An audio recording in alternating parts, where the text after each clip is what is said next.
Oh, hi! Didn't see you there while reading this history book. In this book, it says that 300 years ago, if you had anything from malaria to just feeling a bit down, to depression, to hurting your knee, you should eat a boiled egg with pepper and some beer. Now that's obviously pretty shitty advice when it comes to medicine, but I think that when we look at how we do recruitment today, future generations are gonna laugh at us just as we are laughing to those poor peasants 400 years ago. In the year of 2223, a super intelligent AI will find you the perfect partner and the perfect leader for your company. But for now, we do silly things as podcasting. So if you listen to this episode, you will understand how me and Erik, the founder of Great, are trying to found a leader. And it's gonna be quite obvious. We are not quite sure what we are doing. See you in there.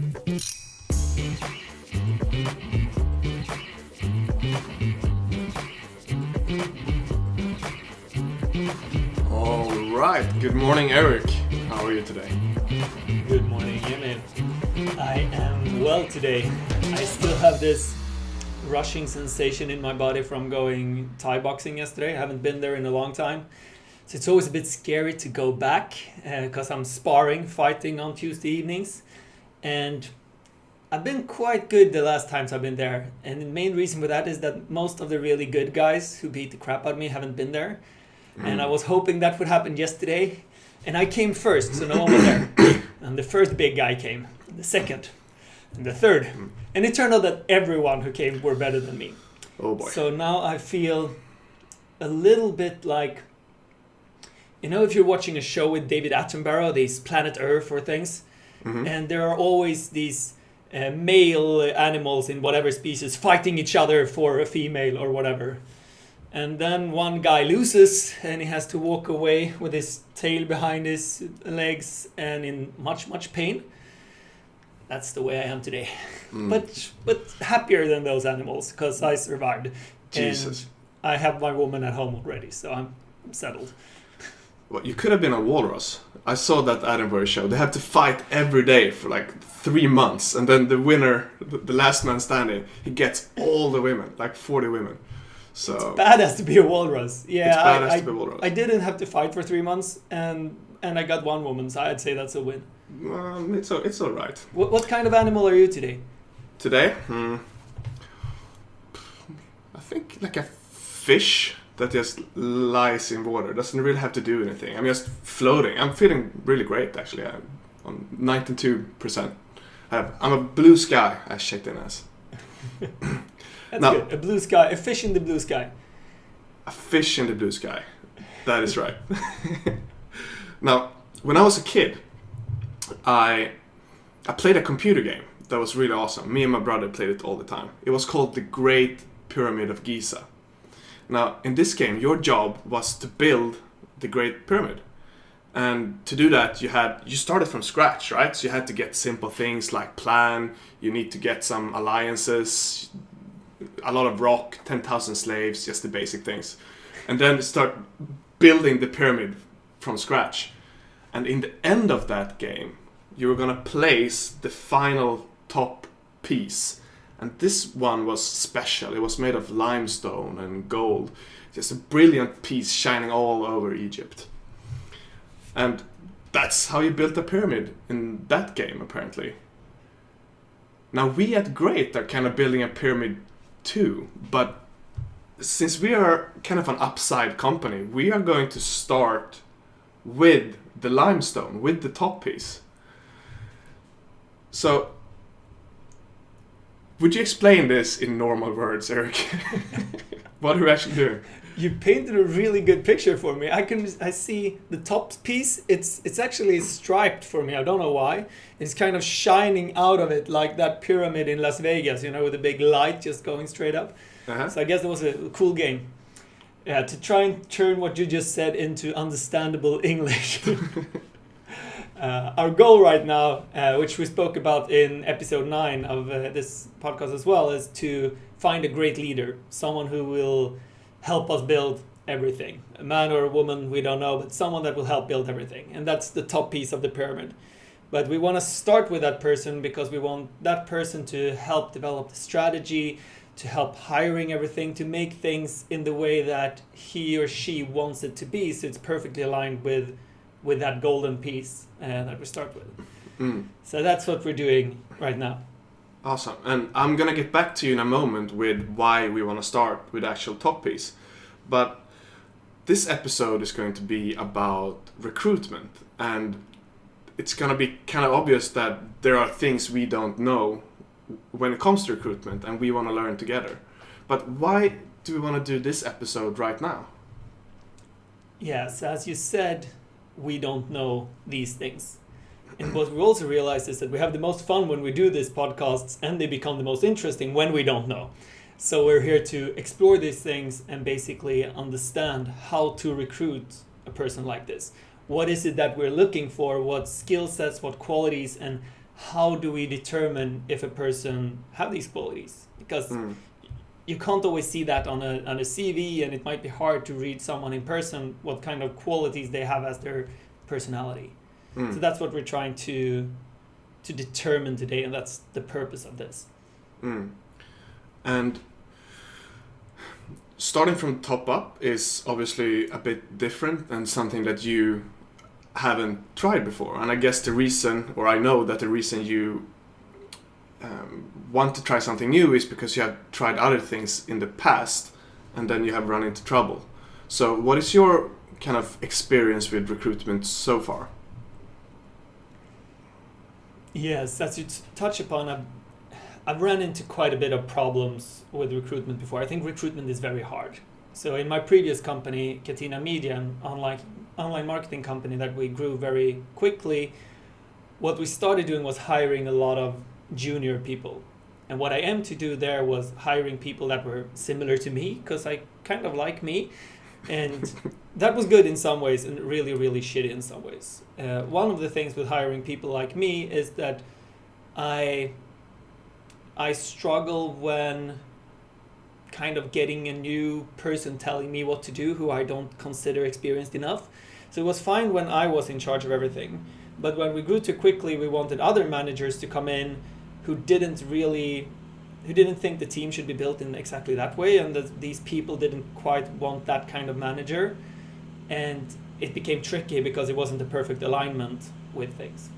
So this time I would much rather start with a manager and let him or her decide on how the team should look like and take it from there, rather than the other way around, trying to get the team and then the manager to work along with the team. So that's part of the experience that I haven't before, and the reason why we want to start with a top piece. What I've also done, so I have fairly limited experience when it comes to recruiting. I've recruited a lot of people, but not for so much things that I don't know, mainly for things that I do know. And this time we are going to recruit someone who's a lot more experienced than I am in recruitment, for example. Someone who will be able to build a team. Someone who's a much more experienced leader than I am. Someone who knows a lot more things than I do, which makes it hard for me to know what questions to ask, hard to know how to determine the skill sets of this person, and hard to do that. The only thing I've come close to that before is when I hired a financial manager back in 2014, I think it was. So I needed to hire a highly experienced finance person, and I know nothing about that. They had all of these different abbreviations on their CV for all their educations and stuff, and I didn't know what they even meant.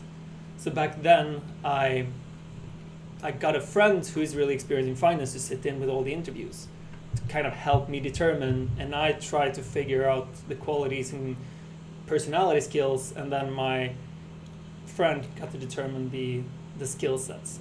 So that's kind of my experience within recruitment. Right, so you focus on qualities of the person and your friend focused on skills.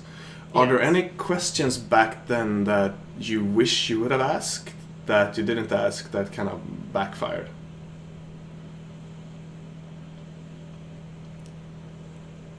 What I wished I would have done would have gotten more experience and more patience before recruitment in general. So I was always in a rush. I just wanted to get it done. I didn't like recruitment, which meant that I just saw it as a problem that needed to be solved. So whenever I was in an interview, I really wanted to hire this person so I could kind of tick it up my to-do list and move on with my day. And that's not a good place to come from when recruiting, because it made me hire people that a lot of the times wasn't really a good fit, especially not in the long term, because I just really wanted it done. So I'd say more about that then, more about the patience rather than a specific question I would have asked.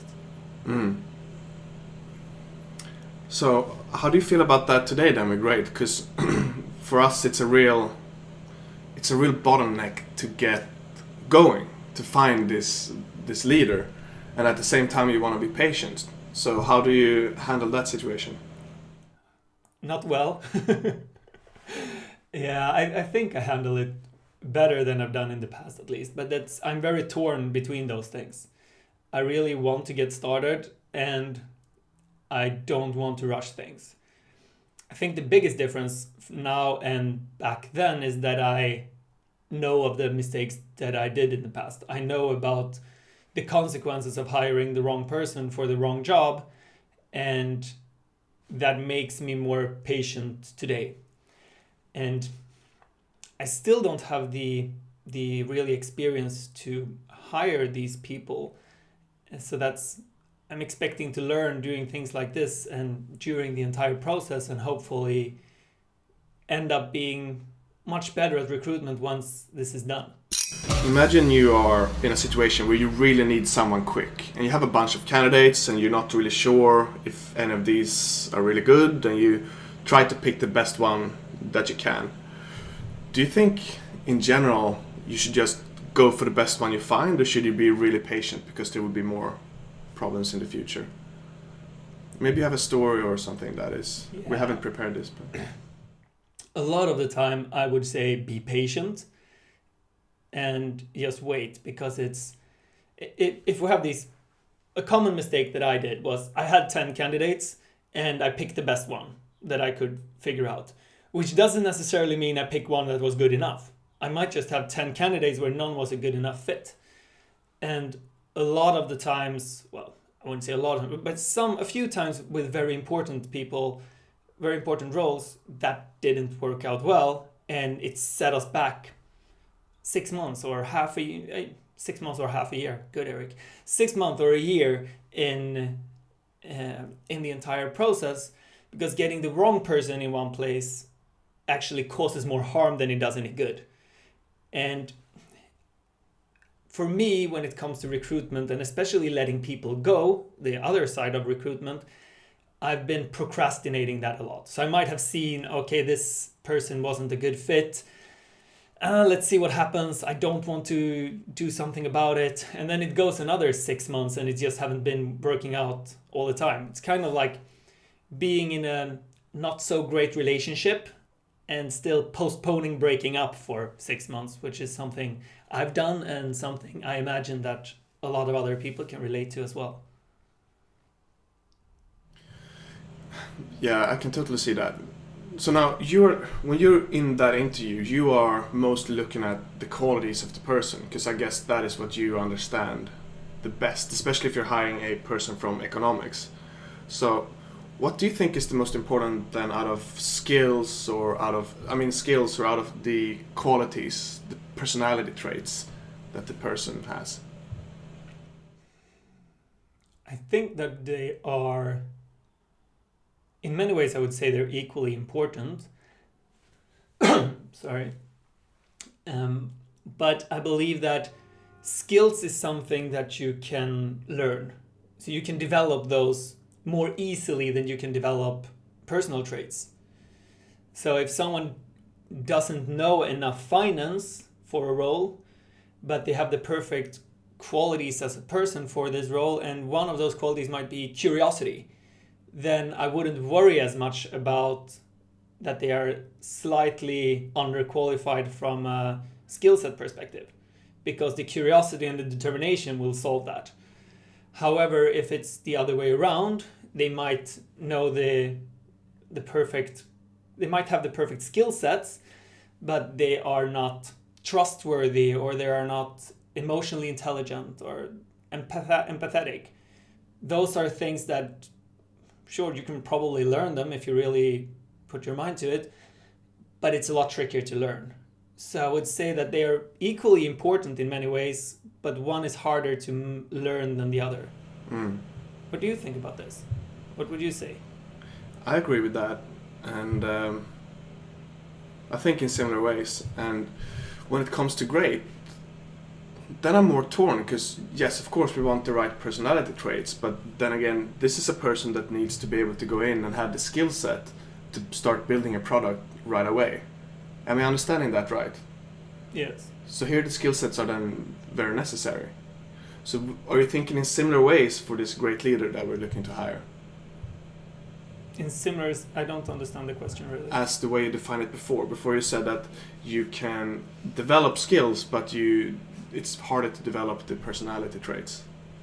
Yeah, I'm still on the same here, where qualities will outweigh skills in many ways, I would say. Skills are still very important. So it's not like just because the qualities. The danger with that is that I've been in interviews where I really like the person and really want to hire the person because it's a cool dude. And there might not be qualified, and I've done mistakes like that in the past as well. Hiring of likability rather than anything else, which just makes it even harder to move on from that, break up that relationship, so to say, later on. So yeah, I mean, we really want to find someone who's got both. So it's not the one or the other. But if I have to pick one or the other, I would go with qualities over skill sets, because I believe it scales better. If this person has great qualities, they will hopefully be good at recruiting people with the right skill sets down the line. And if they are not good with people, they will not be able to build a team that can master whatever the tasks might be down the line as well. So we might lose a bit of pace of not getting started straight away. But since we have this really long-term horizon, we want to build this company over 50 years rather than 1 year, then I believe that the qualities will last a lot longer. Skills will be able to, you will be able to build the skills on the way. Yeah, on that kind of time frame, that makes a lot more sense. Now, I want to go in and talk about what qualities we're talking about and what skills we're talking about. But first, I want to highlight that the reason we're doing this episode is, yeah, you do have a lot of experience, and you're talking from experience now, but we want to highlight that we're actually trying to map out what we don't know about recruitment, and that is quite a bit. So we're going to be speculating from moving forward here about how can you ask questions and how can you find out if a person have these kind of qualities. But if you're listening right now, maybe if you're even the one looking for this role, please help us out. We would love an email to podcast@great.com and help us become more enlightened in the area of recruitment. So, Erik, what would you say? I love what you say there about asking the specific candidate to help us. I actually did that yesterday. So we have a few candidates that I'm talking to about this role, and we haven't even got to an interview phase with those, but we're starting. And I've actually asked this exact same question. Hey, I believe you know more about recruitment than I do, and I know it's weird to ask a candidate these kinds of questions, but do you mind if I do? And he's like, yeah, sure, go ahead. So I've sent a long list of questions like how to recruit for this. How would you recruit for this kind of role? What qualities would you be looking for? What skills would you be looking for? What kind of questions would you ask to determine if the person have these qualities or skills? So I'm actually in a reverse interview in a sense with a person doing just this. And I realize that that's another upside down thing, but I guess the Great Pyramid works that way. All right, so we are in this episode we're mapping out kind of what we don't know yet, and then in the weeks moving forward, I know you have a lot of meetings planned with people who have done similar recruitments before. So we're looking to do a follow-up episode on this episode where hopefully we'll be a bit more enlightened in this area. But what would you say are the main things that you are not aware of at this point when it comes to recruitment? My biggest challenge with this role is that we want someone who's very technically skilled, and I am not technically skilled, so I have a very hard time determining what do we actually need in terms of skill sets to make this happen. So that's something. I have another meeting today with a friend who is very profound in terms of building products and that thing. So I want to understand this. Like, I don't even know what questions to ask. I'm very, very basic in terms of my technical skill level. I cannot code. I cannot do anything really fancy. I do know how to blow in the game before I put it down in my Nintendo 64. But that's pretty much the limitations of my technical skills. Which means it's really hard to hire someone who I'm hoping to be amazing at these things, and trying to determine that. So that's where I struggle the most, I would say. And I'm not sure how to do that other than asking people. So we'll see. I might have other friends sitting in on these interviews as well and helping me figure it out, and just asking whoever I can for help with whatever it might be. So this is an area then where asking for help becomes very important. And also having a network in place, which I know you focus a lot on. Yeah, I think asking for help is essential in more or less every aspect of life. And it's a skill that I've realized that I've had and that I'm very proud of. And I've also realized that asking for help is actually paying someone a compliment. It says that I value your opinion, you're important to me, and that's a beautiful way of paying someone a compliment. So yeah, I'm asking a lot of people for help, and I'm very happy that I do. Asking for help is paying someone a compliment. I like that way of looking at things. Yeah, good quote. Yeah, so quote me on this one. I feel ready to move on to talk about what kind of qualities we're looking for. Do you want to add something on the previous topic, or are you ready to move on? No, I think that we've touched upon everything I had in mind and a few other things. So yeah, please tell me, what would you say are the most important quality for a leader? To me, the first one that comes to mind is trustworthiness. Yeah, that's an important one. Yeah. Yeah, so I know we spoke about this earlier this week, and you actually questioned the trustworthiness of me as a leader. Would you want to share that part? Yes. Let me think about the story.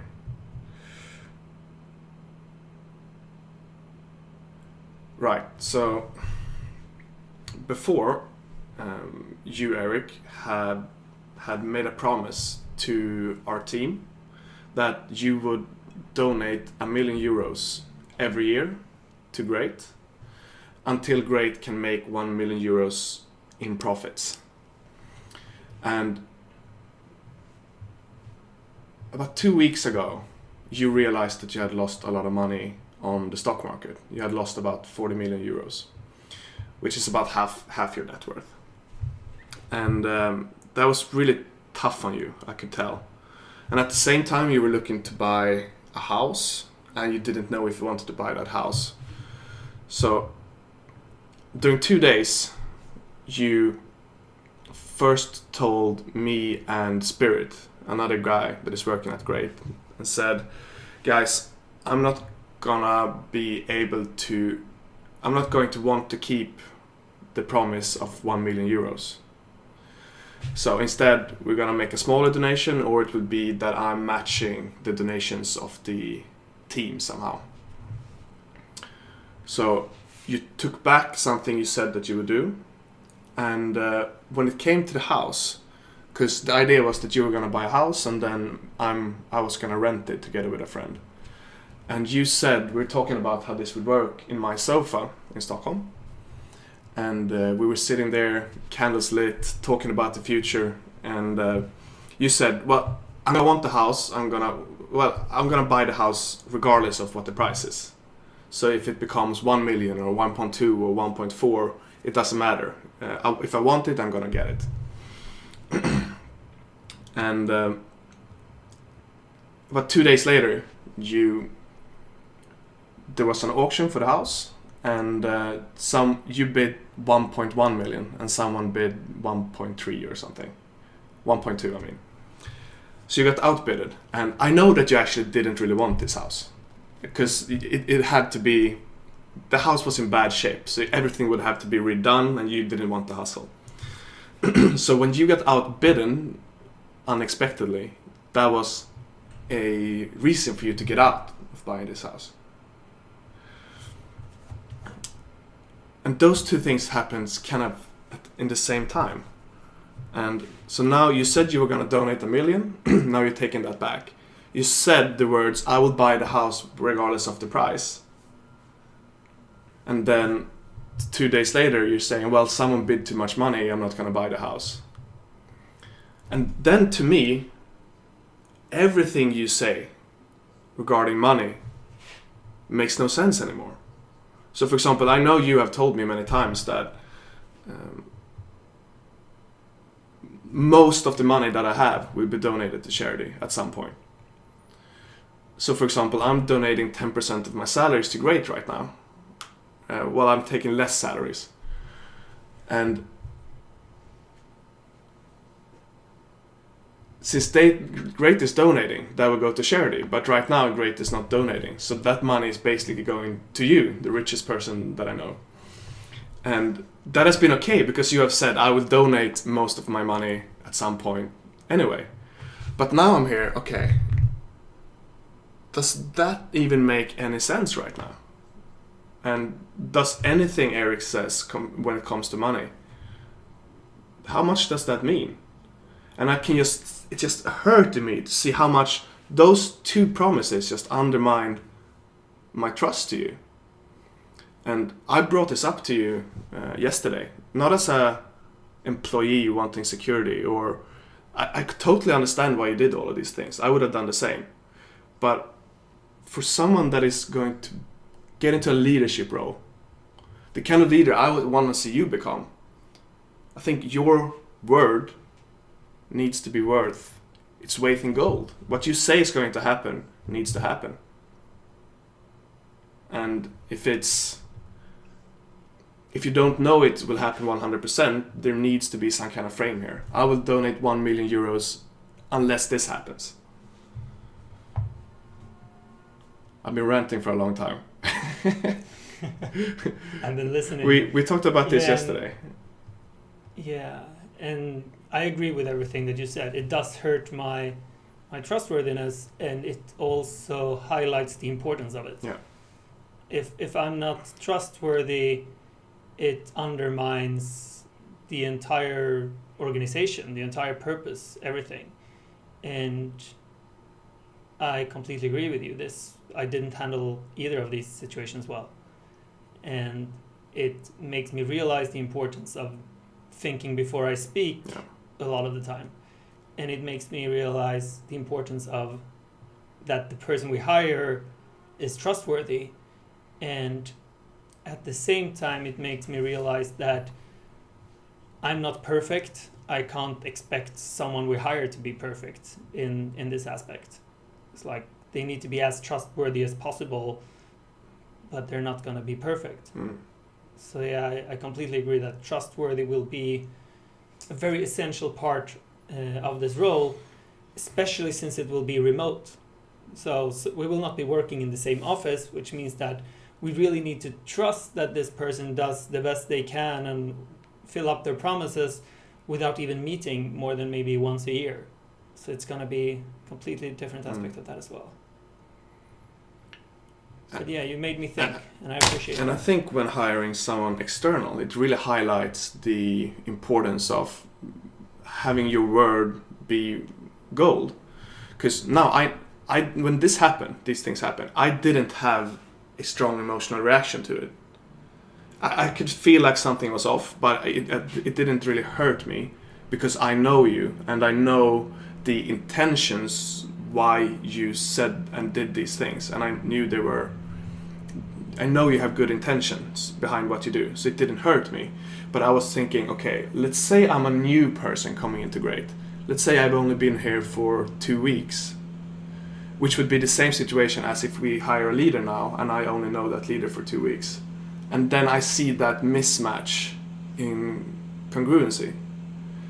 Then it would be a much harder uphill battle to build trust from there. So since I know you, it wasn't a problem. But if I didn't know you, it would have been quite of a big problem. Yeah, for sure. Something just happened to your audio, by the way. I'm not sure if that's just on Zoom or if it's in the recording. There is someone drilling something outside. Nice. It's been going on the entire call, and I can't do anything about it. So it's been annoying me. We'll deal with it. It's been annoying me for quite some time. Sorry about that. If that has been bothering you the entire call, I will. We don't hear the drilling. It's something with a technical thing, I would say. But yeah, let's move on. I will yell at them so later. what other skill qualities would you say are important for this? I think one thing that has been highlighted just in this example is the importance of admitting mistakes. And we talked about this yesterday, and this is not a story that makes you look good, like at all. And I look like shit. You do look like shit, and to me that is building trust. And someone that didn't want this to be seen, especially in a transparent organization, that would be a problem. Someone that is really struggling to admit mistakes that they have made, I don't think that would be a good match for an organization that wants to put up everything online. So you allowing me to tell this story is a big strength, I think. And important for this role. In an interview then, if we're trying to determine if a person is owning up to their mistakes, would you say a good question then would be, can you please tell me about a mistake that you did that you're ashamed over and what the consequences were for that one? I like that, yeah. Would you say it's good to add the art that you're ashamed over? Is that taking it too far? I like that. And I want to highlight here, I don't know what I'm doing. But I would be curious then if I asked that question, if that person would be able to just, I did this horrible thing, or if they would try to put cotton around it and make it fluffy and make it, oh, but it wasn't that bad, and oh, I did this because of this, and everything after the because is bullshit. So in the way they're answering the question, you can see how much can they stand in the pain of a mistake. Yeah, I like that.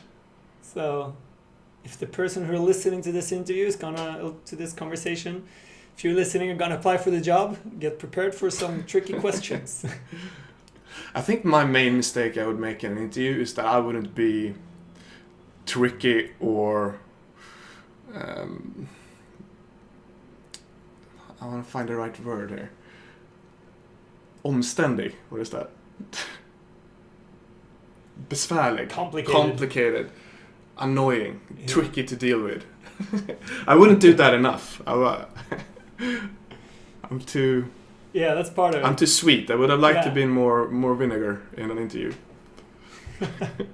I want to touch about this a bit more when we later on in the episode and talking about whether or not it's the right call to go with a call interview or a text-based interview. Yeah. So let's hope we have time for that one. Want to move on and touch upon some other qualities you've been thinking about that's important? One you and I have a big interest for is emotional intelligence in general. So, how do you think, how can you measure that in a leader? Emotional intelligence is tricky. What would you say emotional intelligence is? I think that's a collective word for a lot of different skills, actually. So I'm finding it hard to pinpoint it right now. But I guess the ability and the willingness to put oneself in another person's shoes and then understand what their best interest is, and then take that interest as your interest. Yeah, I agree with that. I know Dale Carnegie in How to Make Friends and Influence People, an amazing book, by the way. He speaks about just that as an important part of life in general. That if you, I think it states somewhere in the book, like if you're only going to take one thing from this book, take this. And there's a sentence, a quote saying like, be able to put yourself in some other one's shoes. And I can see this is something that I've struggled with as a leader before. I remember we had a really, really shitty situation in my previous company back in 2015, I think, where we changed our employment agreements because we were going to the stock exchange. We needed to change the terminology in them, and they actually became fairer and better for the employees, I would say. But there was one quote in it that got really misunderstood, and it was something in the line of, everything that you do during your employment is owned by Catena Media. And this means that everything that we are paying someone to do is owned by us. It does not mean everything you do outside of the office we own. But since it says during your employment, a lot of the people in the team misunderstood this. And we sent this agreements out on a Friday afternoon to be signed on a Monday. And wait, so they think then that if they create a pot in their pottery class on a Saturday, then Erik, that's my pot. Give it exactly, that's what happened. and I couldn't even imagine this going on. So we sent them out on a Friday, expecting to sign them on a Monday. Well, just a lot of employees got really angry with this over the weekend, talking about each other. One guy was writing a book, he's like, they're gonna own this. And another guy had some websites on the side, they're gonna own this, and these kind of things. And they got really, really angry over this. And on Monday, half of our team wanted to quit. And it was... Oh. I had a very hard... to me, this was just silly. So I don't think I connected very well with people, because at the end of the day, it was a misunderstanding and they were scared. And I didn't put myself in their position and see how would it feel if I thought that someone would take away my life work, my book, my websites that I'm doing. Instead, I probably just questioned this as stupid and like, hey, this is not what it means, rather than kind of embody their aspect of this. And we actually ended up having 7 people resign after this. I think all of them understood that it wasn't about the contract, it wasn't about these things. So they understood that this clause wasn't what it said, but it became so many battles about this that people ended up resigning. And it was actually the people who were the closest to me, the people I had worked with the longest, my closest friends in the company.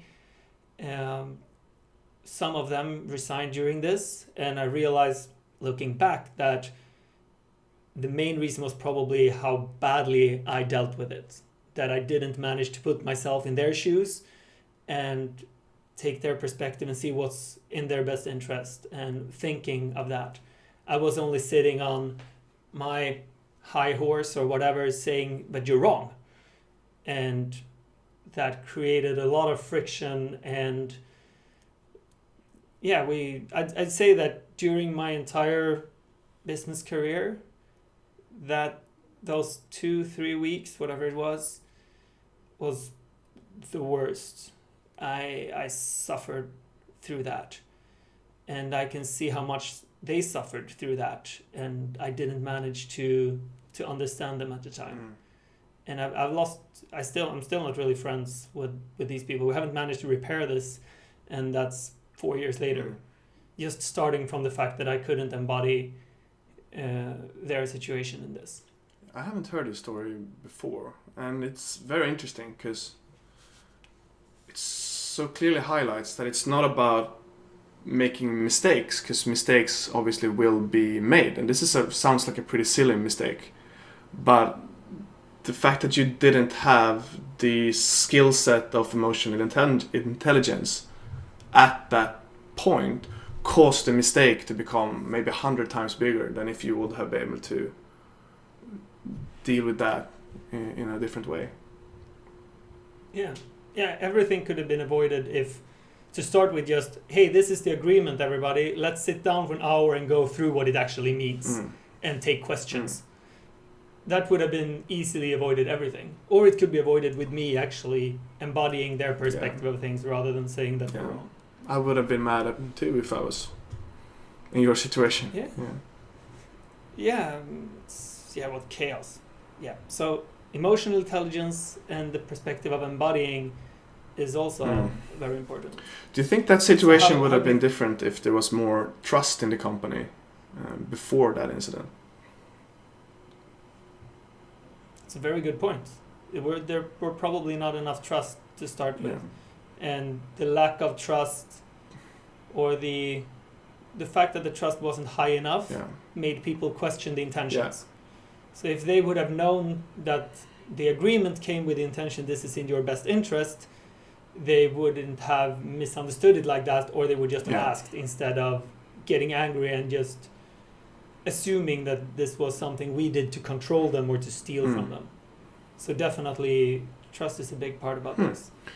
It's interesting. I haven't thought about that way. You said something that made me think now. You're talking about the intentions. And I know the intention that great have is to do as much good as possible.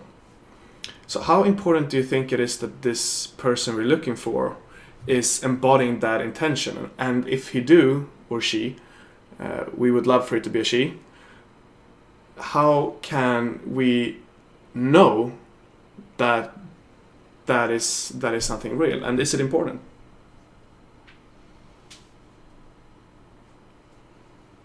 I believe that everyone embodies this intention as a child. I think that we're born into wanting the best for everyone around. And children are born selfish because they have to be, otherwise they wouldn't survive. They have to be okay with waking their parents up in the middle of the night because they're hungry. But I believe that everyone has an innate good intention. And then for how the world has been treating them or conditioning them, people are less aware of this. So I think that's a quality that everyone has. It might just be less apparent in some people, depending on their upbringing and so forth. So I think it's very important, but at the same time I think that a lot of people have it. I'd say that it's important that it's not too hidden away. So it's important that it's apparent. It's not important that it's like shining out there. I don't think there's someone who needs to come from a charity organization or need to be Mother Teresa, but it's important that it's not the devil either, or someone who is too much in this for the money or too much in this for pride, because I think that will be tricky to deal with. I don't know. I think it's an essential part, and at the same time, I think that everyone has it, and I might be wrong. I don't know. But yeah. So, what other qualities do you think is important as personality traits?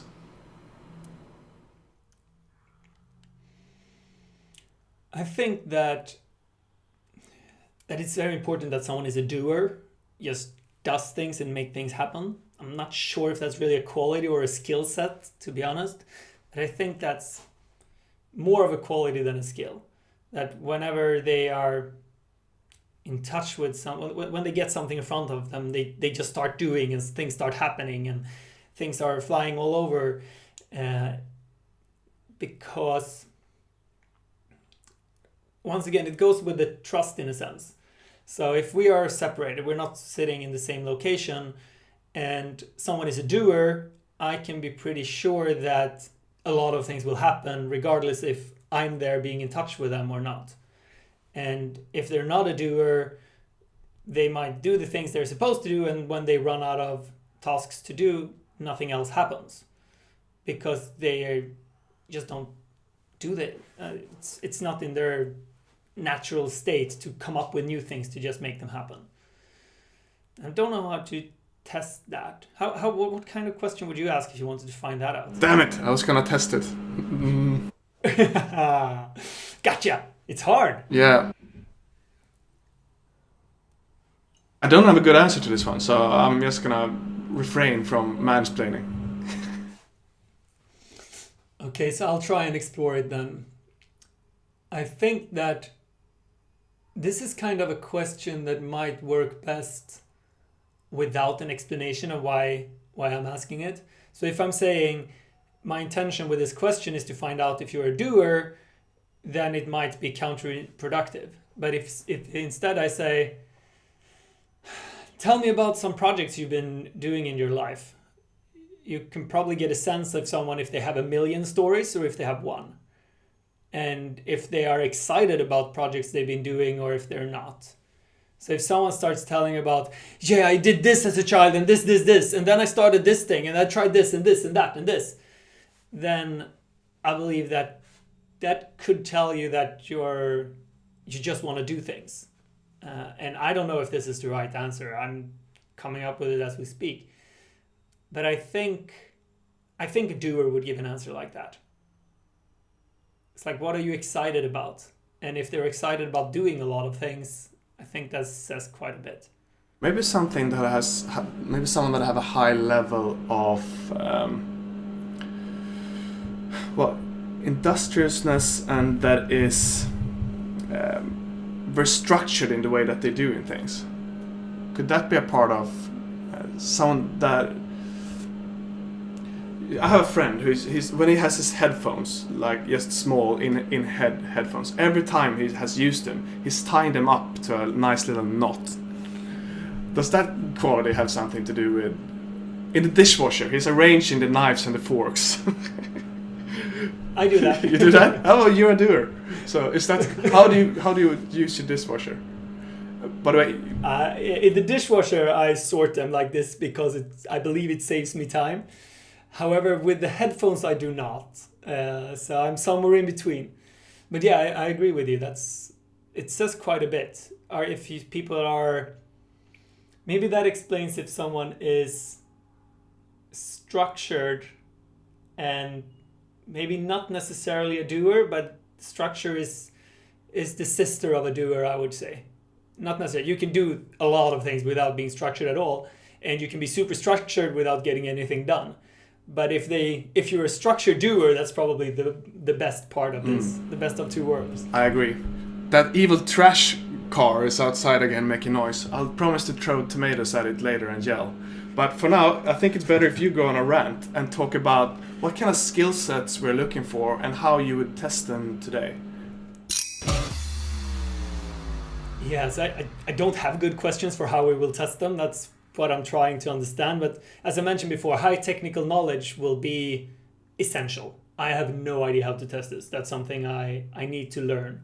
So that's what I'm having meetings about in the next couple of days. Like, okay, I'm looking for a person with technical skills. What am I looking for? What is technical skills? I don't know. I'm looking for someone who is really good in written communication, because I believe that as a remote organization, that's something that will be essential. All communication, more or less, at least the majority of it, will be in Slack or in email. So if it's easy to understand them when they're writing, everything is going to be easy. If it's hard to understand them in writing, I believe it's not going to work. So that's going to be a key part of this that I would never have thought about when I hired in Catena, for example. I wouldn't consider looking at how they write an email. And now that's going to be a very essential part. They need to be great at prioritizing. We are working with OKRs now. We've had spoken about that in another podcast and in our weekly calls, which is objectives and key results, a way of measuring goals over 3 months and finding out which of these goals are the most important. So it's someone who needs to be very good at prioritizing and understanding these things, what actually makes a difference, which aligns with being strategic.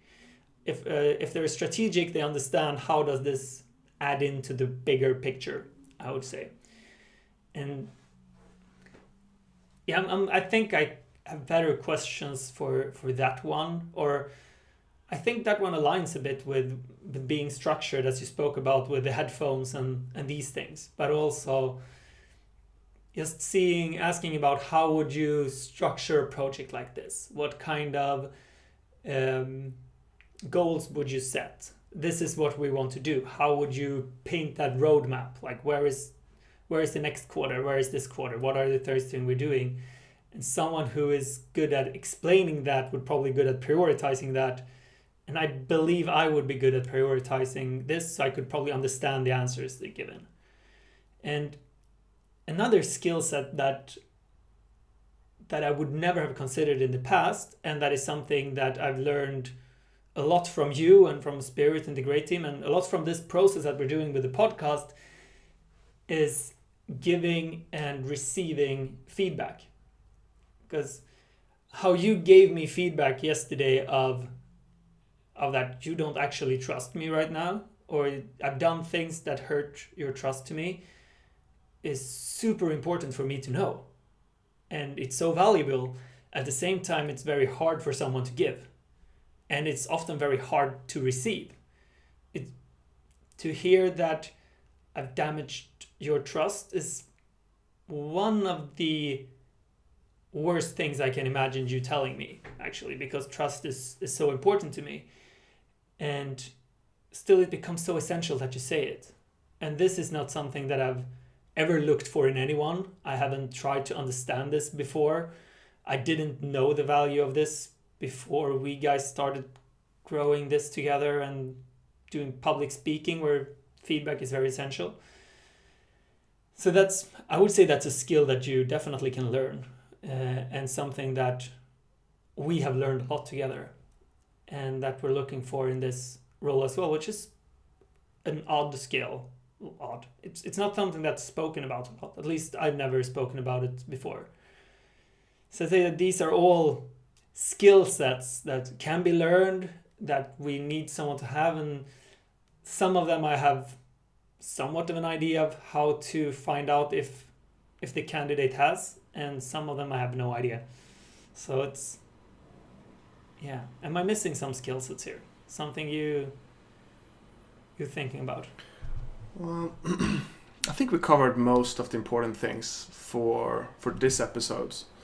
So I think I want to wrap up the skill sets and the qualities here and start wrapping up this episode. Do you have something you want to add before that?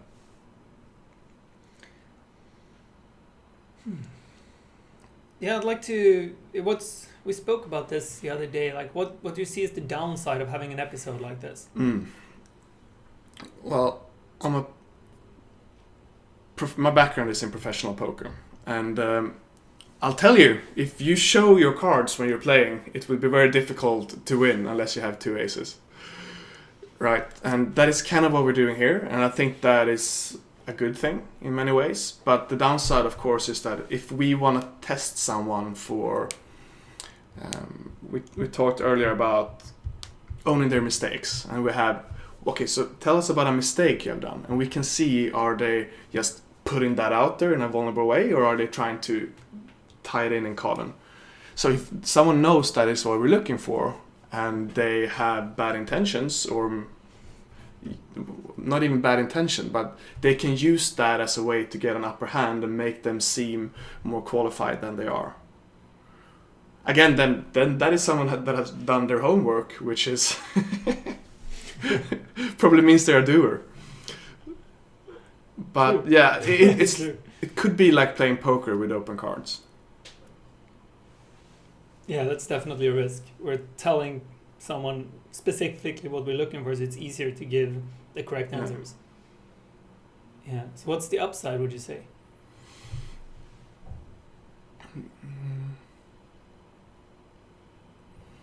I mean, one big upside that I see is that we are mapping out what we don't know here. So we are inviting help from the outside in becoming better at this.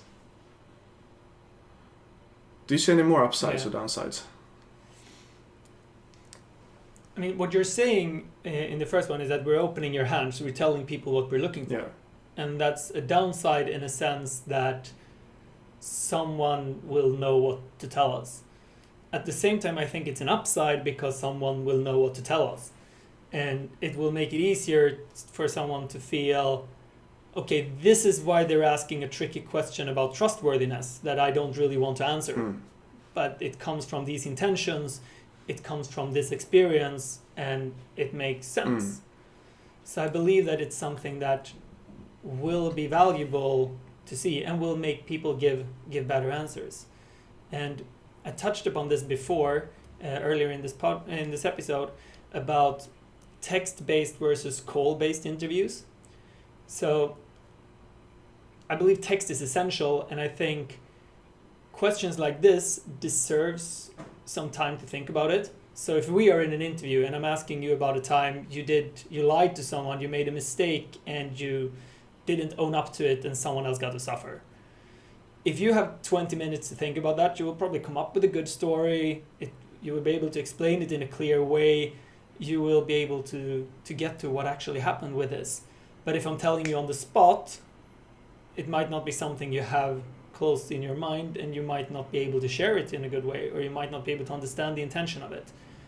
But if I give you a lot of time to write me an email about these things, you might be able to give a better answer, and it might be a more honest answer. At the same time, you will have the chance to come up with a better answer, which might be the downside of it. So it's tricky with these things. But I believe that in real life, in business, it's very rarely we get put on a spot and have to come up with the best possible solution like this. We almost always have 20 minutes at least. Sure, not always, but almost always. So I think it's fair to do it in text when it's these kind of questions as well, and then have part of it interview-based, face-to-face. So previously when I recruited, it's probably been 10% text, which is the CV and these kind of things, and 90% interview, face-to-face. And I believe that the other way around, or maybe 70-30 in text-based favor, would be an interesting approach to this, both as in a remote organization, but also in general. Well, I think the same question then serves a completely different purpose in text or in person. Yeah. So,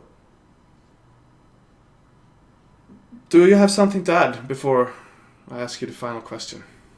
Yeah, I'm gonna steal the final question for you because I feel I've been talking the most. So I'm gonna ask you, Emil, what have you learned today? Awesome. That evil truck is gone, so now I can relax. I've been thinking about it the entire episode. So you learned that you want to throw tomatoes at the evil truck. Bad truck. Well, the main thing I've learned is from your story about the SEO walkout, because I hadn't heard that before. And it's become very obvious how annoying, inconvenient, and expensive things can become if you haven't practiced the skill of emotional intelligence and if you haven't built the trust within the organization. So trust and that kind of intelligence is more important to me now after this episode. Yeah, I really believe it is.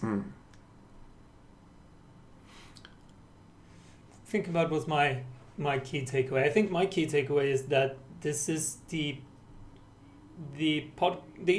episode that we recorded that I've enjoyed the most, and the one that we actually prepared for the least, because we went into it with curiosity and had no idea what to say, and there is so many questions in this that pop up. So I really like doing it this way and playing around with something to explore.